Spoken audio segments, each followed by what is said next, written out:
par le bureau de CME et par la CME, et on n'a pas encore trouvé le bon canal pour diffuser. Est-ce que c'est un mailing, est-ce que c'est une newsletter? Donc on y réfléchit très activement là actuellement pour savoir quel est le bon canal pour pouvoir diffuser nos supports et nos résultats d'études. Merci.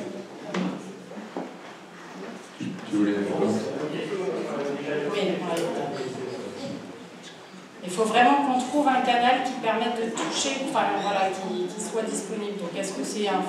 Je ne connais plus bien les termes exacts de chacun des supports, mais il faut qu'on trouve quelque chose pour pouvoir transmettre les posters au fur et à mesure.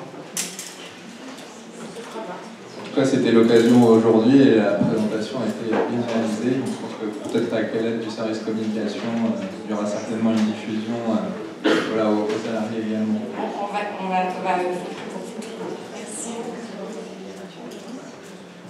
Eh bien, écoutez, s'il n'y a pas d'autres questions, je vous propose de passer à la présentation suivante. Encore bravo, merci. Et j'appelle donc le docteur Issad pour l'avenir en dialyse péritonéale. Merci beaucoup.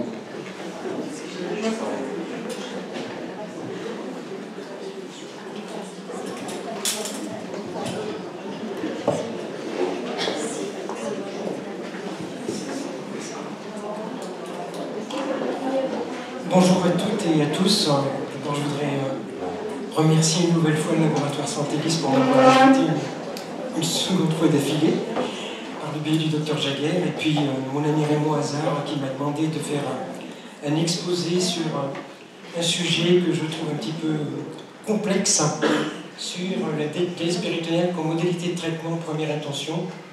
A-t-elle un avenir? Alors, comme je suis optimiste de nature, je dirais oui. Et puis,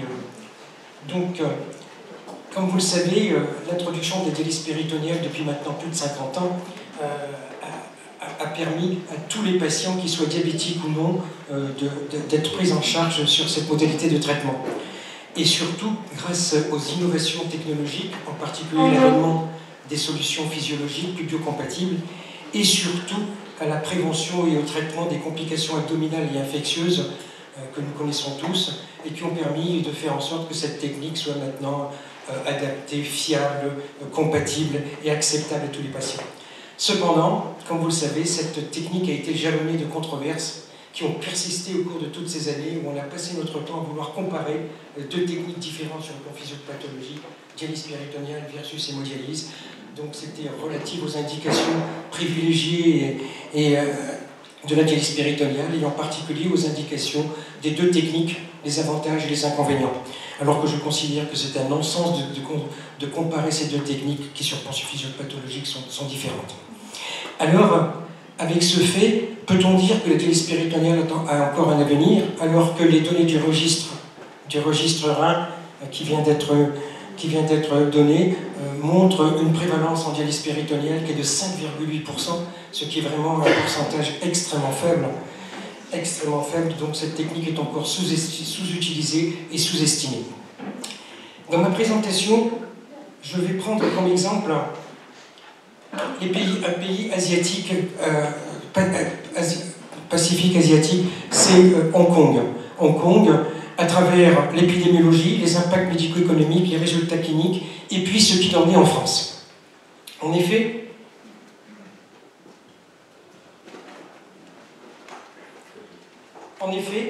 à Hong Kong, la dialyse péritonéale a été limitée jusqu'en 1969 par de la dialyse péritonéale intermittente, que certains d'entre nous, certains peut-être d'entre vous ont connu. Et puis, ce n'est qu'à partir de 1980, avec l'avènement de la DPCA, il y a eu une forte croissance de patients pris en charge en dialyse péritonéale, qui a fait en sorte que une grande majorité des patients à Hong Kong ont été pris en charge en dialyse péritonéale. Et pour ce faire, en 1985, ils ont mis en place un comité central rénal qui a promu la dialyse péritonéale comme traitement de première intention concernant tous les patients, et je dis bien tous les patients, en dehors de ceux qui avaient une contre-indication médicale absolue. Et puis, depuis 1969, vous savez, la maladie de Parkinson, eh bien, la maladie de Parkinson a été une des indications majeures en dialyse péritonéale à Hong Kong, puisqu'actuellement, 180 patients sont traités en dialyse péritonéale. Hong Kong compte actuellement 16 centres qui proposent la dialyse péritonéale. En 2021, 15 centres comptaient 180 patients traités pour maladie de Parkinson.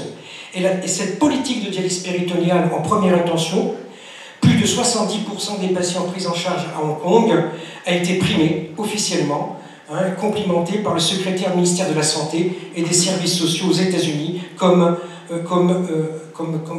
exemplaire en 2019. Donc, et cette politique-là, vous allez voir, elle a fait des petits, puisque toujours... Alors, pardon, un petit mot simplement sur un petit aparté sur l'épidémiologie pour dire simplement que la maladie rénale chronique est un facteur de risque de morbidité très important. Globalement, on sait qu'en 2017, par exemple, 1 200 000 patients sont décédés de maladie rénale chronique, donc ils n'ont pas pu obtenir, ils n'ont pas pu être traités, par un traitement de suppléance rénale, et quelle que soit la modalité de traitement. Les causes majeures sont le diabète, l'hypertension et les maladies glomérulaires, et qu'en 2010, eh bien, vous voyez, 6% de la population adulte dans le monde était diabétique, avec une projection en 2030 de 8% de la population générale atteinte. Donc vous savez un petit peu ce qui nous attend. Et le nombre de patients recevant un traitement de suppléance rénale excède 2,5 millions de patients, avec une projection double en 2030. Et les modalités de traitement les plus communes, eh bien, vous les connaissez, sont l'hémodialyse, la dialyse péritonéale, en sachant que les modalités DP et DPCA sont moins coûteuses que l'hémodialyse ensemble, et ça, en tous les cas, en Hong Kong, ils l'ont prouvé. Alors, quelle est la répartition dans le monde de la dialyse péritonéale? Eh bien, comme vous pouvez constater, il y a une disparité très importante si l'on considère les 6 continents, et que, comme vous pouvez le constater, eh bien, Hong Kong, c'est incontestablement les champions du monde de la dialyse péritonéale, puisque le taux de prévalence est de quasiment 73,6%, suivi par d'autres pays d'Asie-Pacifique, comme la Thaïlande, comme Taïwan, etc. Et puis vous avez également d'autres pays comme l'Océanie, la Nouvelle-Zélande, l'Australie, qui ont aussi un taux de prévalence en dialyse péritonéale très important, plus de 30%. Et puis ce que vous remarquez dans cette diapositive, c'est que des pays européens, en particulier les pays d'Europe du Nord, eh bien, on continue encore à faire de la dialyse péritonéale, comme l'Angleterre, la Norvège, et puis en particulier la Suède et le Danemark. Probablement en Suède et au Danemark, dû à une solidarité familiale beaucoup plus importante que dans les pays du Sud. Et puis les pays latins que nous sommes, l'Italie, l'Espagne, la France, et bien vous voyez que l'Italie et l'Espagne font mieux que la France, puisque vous avez à peu près 10% de patients pris en charge en dialyse péritonéale, alors que nous, pour être honnête, nous sommes à l'heure actuelle à 5,8% de prise en charge en dialyse péritonéale. Donc vous voyez que cette disparité est très importante. Alors maintenant, le problème est de savoir et d'essayer de comprendre pourquoi cette disparité, cette dysfonction. Donc je pense qu'il faut surtout régional. Donc nous y reviendrons. Donc vous voyez que même dans le monde, la disparité est très importante et que on note ainsi toujours en Hong Kong, une augmentation constante de la prévalence de la dialyse péritonéale. Donc vous voyez qu'entre 2009... Pardon. Voilà. Donc vous voyez qu'entre 2009 jusqu'à 2021, ben vous avez une augmentation constante de patients traités en dialyse péritonéale, puisque vous passez de 773 à plus de 1800 patients. Et vous voyez qu'en même temps, le but n'était pas de paupériser l'hémodialyse ni la transplantation. Vous voyez également en même temps une augmentation de la prise en charge en transplantation et également en hémodialyse. Mais vous voyez que finalement, 26% sont traités en hémodialyse, 73% sont traités en dialyse péritonéale. Donc une augmentation croissante. Et c'est ce qui a fait que dans ce pays-là, où ils ont fait comme choix déterminant, le coût économique était moins important en dialyse péritonéale qu'en hémodialyse, comme la promotion en faveur d'une dialyse péritonéale en première intention dans le pays. Alors, en 2010, vous avez 2 600 000 patients qui ont reçu un traitement de suppléance rénale dans le monde, et les écarts de traitement les plus importants se situent bien sûr dans les pays à faible revenu, notamment en Asie, avec 1 900 000 patients ayant besoin, mais ne recevant pas de traitement dans un modèle conservateur. Et grâce à cette politique de première intention, eh bien, la quasi-majorité de ces patients ont pu bénéficier d'un traitement de suppléance rénale. En Chine, la Thaïlande a débuté la DP First en 2007 pour répondre à cette demande croissante. En Chine, la prévalence de patients pris en charge en DP a augmenté de 46%. Vous vous rendez compte un petit peu, hein, de 37 942 patients en 2012 à 55 000 patients en 2014. Et aux États-Unis, le système de remboursement groupé a facilité la croissance de l'ADP de 30% chez certains des plus grands prestataires de dialyse. Et pour maintenir une telle politique d'ADP à Hong Kong, eh bien, ils ont montré que pour que la DP First et la DPCA restent le premier choix, le besoin d'installation de 100 d'hémodialyse doit être raisonnable afin d'aider les patients non candidats à la DP. Donc on ne sait pas dans le but de paupériser une technique. Il faut savoir que la dialyse péritonéale peut être également un réservoir de patients pour l'hémodialyse. Et le modèle de traitement de substitutif de la maladie rénale chronique est pour en compte de 70% en DP et 30% en hémodialyse, une formule raisonnable pour pérenniser une telle politique de DP First en première intention. Alors ces données appellent les commentaires suivants. Dans tous les pays du monde développé, tels que l'Amérique du Nord, l'Europe, l'Australie, le pourcentage de patients traités par hémodialyse à domicile au cours des années récentes sont compris entre 0 et 2%. En France, 1%, 1,2% pour être exact. Aux États-Unis, on note que plus de 10 000 patients sont traités en hémodialyse à domicile, soit une croissance de plus de 8% en 2018 versus 2017, et 58 000 patients traités en DP, soit une croissance de plus de 7% en 2018 versus 2017. Les pays dans lesquels la DP est le mode de traitement majoritaire, comme Hong Kong, le Mexique, la Thaïlande, la prévalence de la patiente traitée par DP est supérieure à 30%, sont ceux, malheureusement, où les budgets de santé sont les plus faibles, l'activité de transplantation très modeste et les modalités générales de vie défavorables pour la population générale. Néanmoins, l'ADP reste implantée dans les pays où elle a constitué une option thérapeutique historiquement importante, comme l'Angleterre, la Suède, et même en France, dans certaines régions, la Basse-Normandie, la Franche-Comté par exemple, en raison, et en raison de la dispersion géographique en Australie ou au Canada, puisque vous savez que les distances sont vraiment très lointaines. En revanche, dans la majorité des pays, comme le nôtre, où toutes les modalités de traitement par dialyse et un programme de transplantation active sont disponibles, eh bien, environ 7 à 10% des patients sont pris en charge en DP. Nous vivons dans un pays où on n'a pas suffisamment de contraintes pour aller au plus offrant. L'hémodialyse représente plus de 80% comme modalité de traitement de la maladie rénale chronique, mais in fine, on constate cependant que la DP en Europe est une modalité de traitement en déclin. Alors, quels sont les impacts médico-économiques?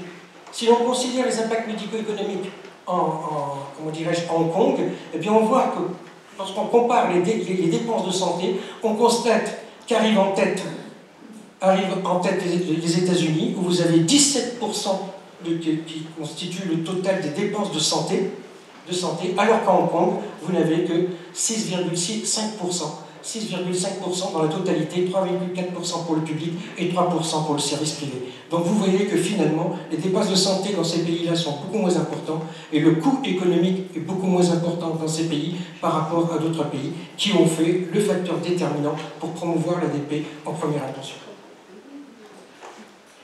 Là, c'est simplement pour vous montrer qu'à partir de ces données financières, eh bien 16 centres rénaux sont sortis des établissements à Hong Kong, et bien tous ont vu une augmentation croissante de la dialyse péritonéale entre 1995 et 2021. Donc une croissance vraiment très importante de participation des patients pris en charge en dialyse péritonéale grâce à ce coût économique moins important dans ces pays-là. Donc ça, je passe, c'est la même chose. Alors finalement, les problèmes de remboursement qui favoriseraient un recours. Alors j'ai évité et j'ai voulu bannir vraiment systématiquement le terme de barrière et de frein, parce que je considère que les freins, c'est nous qui les créons, et que les barrières, on peut se les affranchir, on peut ouvrir une barrière, et parler plutôt de preuves et de données et des raisons qui pourraient envisager de faire en sorte que la dialyse péritonéale devienne encore plus importante qu'elle ne l'est actuellement. Eh bien, vous regardez par exemple les régions d'Asie-Pacifique, eh bien ces régions ont fait 10 à 30% d'économies en utilisant la DP au lieu de l'hémodialyse en centre, 10% en Chine, 30% au Népal, 20% en Corée du Sud, 20% à Taïwan et 20% en Thaïlande. Et aux États-Unis, les prestataires de dialyse sont remboursés de deux manières. Pour les centres par Medicare et Médecins Service pour les services liés à la dialyse.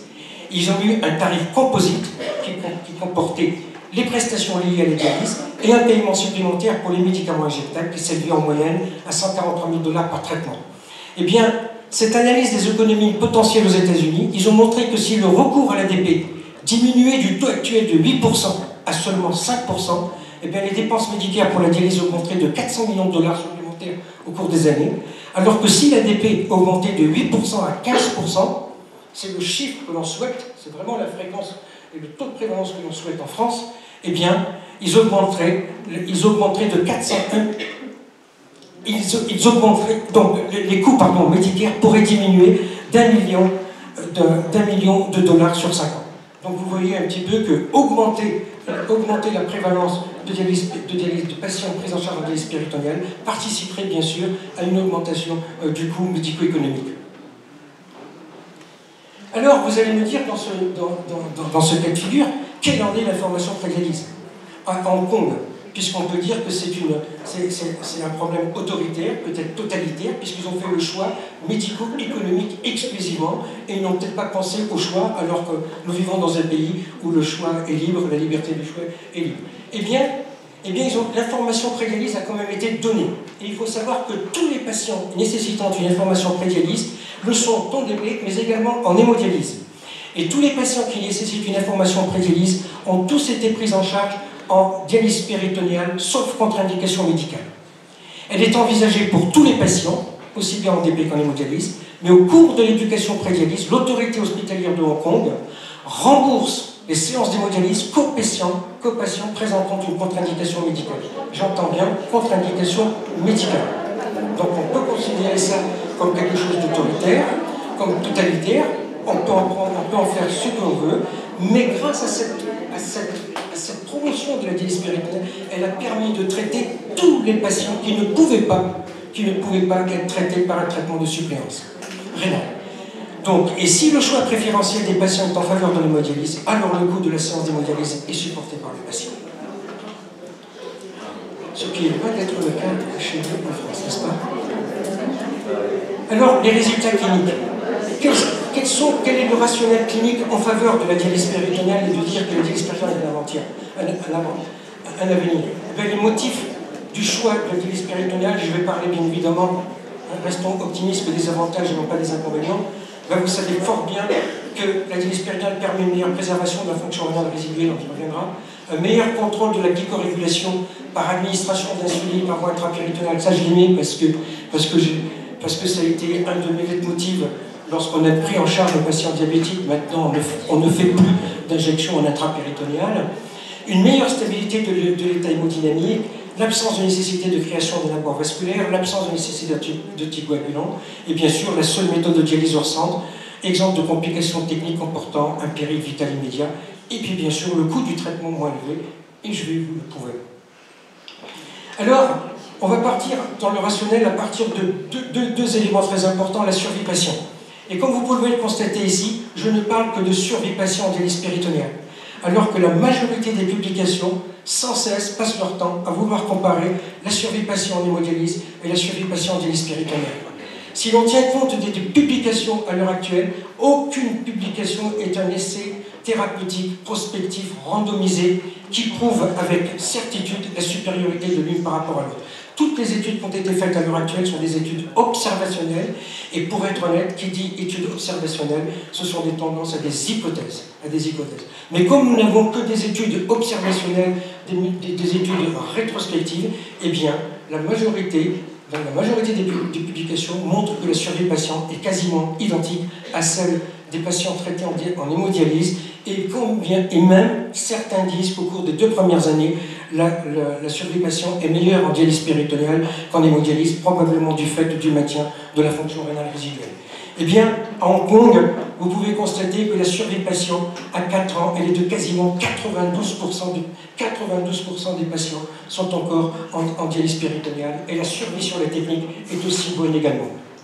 Et ceci est toujours vrai chez les patients âgés, puisque vous voyez également que la survie patient est très importante également chez les patients âgés, puisqu'à plus de 4 ans, elle est plus de 70%, et la survie technique également, elle est plus de 45%. Donc vous voyez que finalement, tout cela est en faveur de la dialyse péritonéale en première intention. La deuxième complication, que je voulais vous faire part, c'est bien sûr les infections péritonéales. Les infections péritonéales,